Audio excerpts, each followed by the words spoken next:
Welcome back, everyone. Archbishop, listening to our new Vicar General was very enlightening. He's a good man, isn't he? We have a long history of good Vicar Generals, and I have no doubt Father Martin's going to be another one. He is. He really is. Yeah, thanks, Brian. Okay, a big topic. We could do shows and shows on this one, which is the topic of faith and science. So let's unpack it a little bit in the few minutes that we have. What's the relationship between faith and science? First of all, I'm glad you're bringing it up because it's on many people's minds, especially the young.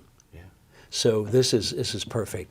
The short answer is that even though sometimes people think that faith and science is a multiple choice, you have to pick one or the other, the truth is, rightly understood, they both go together. And there's a quote, maybe I can read it, Brian, from the Catholic Catechism that I think is very instructive. Would that be all right? Terrific. Yeah. Here's what it says. This is based on the Gaudium et Spes, which is a document from the Second Vatican Council. It says this: though faith is above reason, there can never be any real discrepancy between faith and reason, since the same God who reveals mysteries and infuses faith has bestowed the light of reason on the human mind. God cannot deny himself, nor can truth ever contradict truth.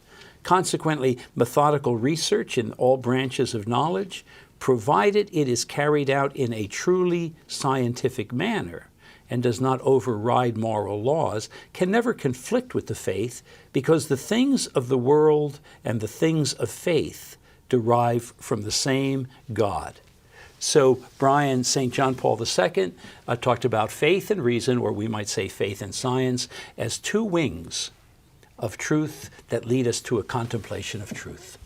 Okay, that's a really fine, almost philosophical stance It is. It really is. But where does the misunderstandings come from, then? Well, I think in two directions. As most things, extremes are, what did St. Thomas Aquinas say? Virtus in medias stat. The virtue stands right in the middle. And so what are the two extremes? Well, the one extreme, quite honestly, is an extreme in faith that sees the Bible or Revelation as a scientific textbook, and it's not.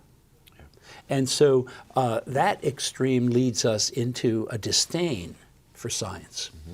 And often that's the caricature of what people think faith is. The other end of the spectrum is what is called not science, but scientism. And that's a false belief that through science we can answer the ultimate meaning of life, of the ultimate questions. And that itself is not true either. The greatest scientists, many who advanced it, were people of deep faith. In fact, isn't it true there's many Catholics in particular who have contributed to the body of knowledge that we call science, and that reflects their faith, is what you're saying? A number of weeks ago, I think it was on the Stephen Colbert show, that the Neil deGrasse Tyson, who is, I think, a scientist of the first rate, he talked about almost a litany of those, including Mendel, who was a priest who is called the father of genetics. You have Father Lemaitre, who is from Belgium, was a priest in Belgium and a scientist, who is credited with the Big Bang theory that we talk about as the origins of the universe.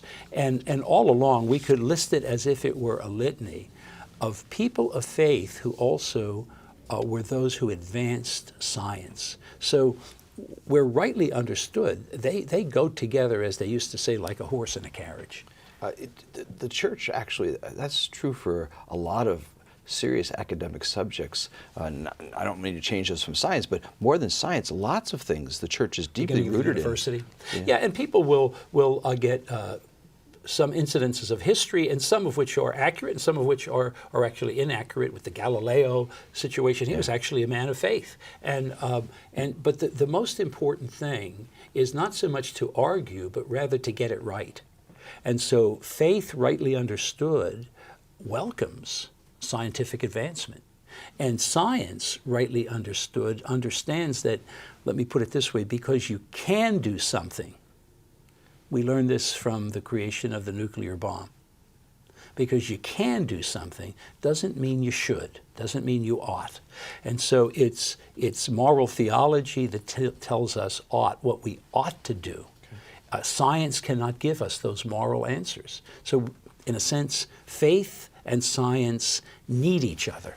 Okay, that makes a lot of sense. So without one, you're missing a different understanding. You're seeing the world. You're incomplete. Yeah. This is what it's a wonderful encyclical called Fides in Ratio, which is Faith and Reason, done by St. John Paul II in the late 90s.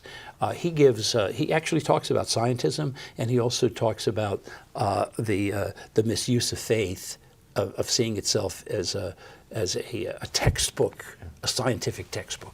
Why do you think young people are interested in this? That's an interesting. Well, I think there's two things. First of all, I think the great advances of science are fascinating. They're fascinating to me, but a young mind, God places wonder and curiosity in our minds and in our hearts, and I think young people see that. The other thing is, unfortunately, there are some scientists today who fall victim to what I would call scientism. Yes. And they promote a false divide. Yes. I hear that a lot.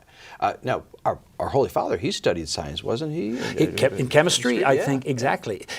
Actually, almost everybody that you encounter, if you see someone who has a great mind, a great intellect, you will find that they are involved in the natural sciences as well as in theology and faith. In fact, the best theologians are people who are grounded in the realities of this world. Wow. Yeah. That's very good. Yeah. I'm worried that my high school chemistry teacher wouldn't agree that my mind with that. That's we have all Well, these you know strange what? images, The other right? thing that I will say this too is sometimes we make the mistake and we say, well, let's kind of dumb down religion. Let's not challenge Okay. young people, or really people of any age, to understand the depths of their faith.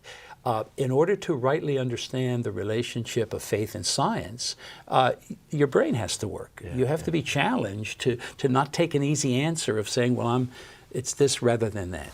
Think. Yeah, very Exactly. good. And just briefly, locally, I know you started having conversations with some of our local scientists. Well, I have. I began by having some dialogue with three scientists from the University of Louisville, and they themselves approached me, and we've had 2 meetings. We're having now a third and inviting someone else to come, and I think it's our second meeting. We actually studied the encyclical Fides in Ratio, and I get motivated by that kind of interchange, and I suspect that those who participate do the same. Terrific. Well, as I said, this could be a whole topic we can unpack a long time, but that's a great summary of where the question is today, and hope that was helpful for you too as our viewers. Thanks for being part of the March edition of Conversations with Archbishop Kurtz. It's been a good show, and see you next month. Come on back for the April edition in just a short number of weeks.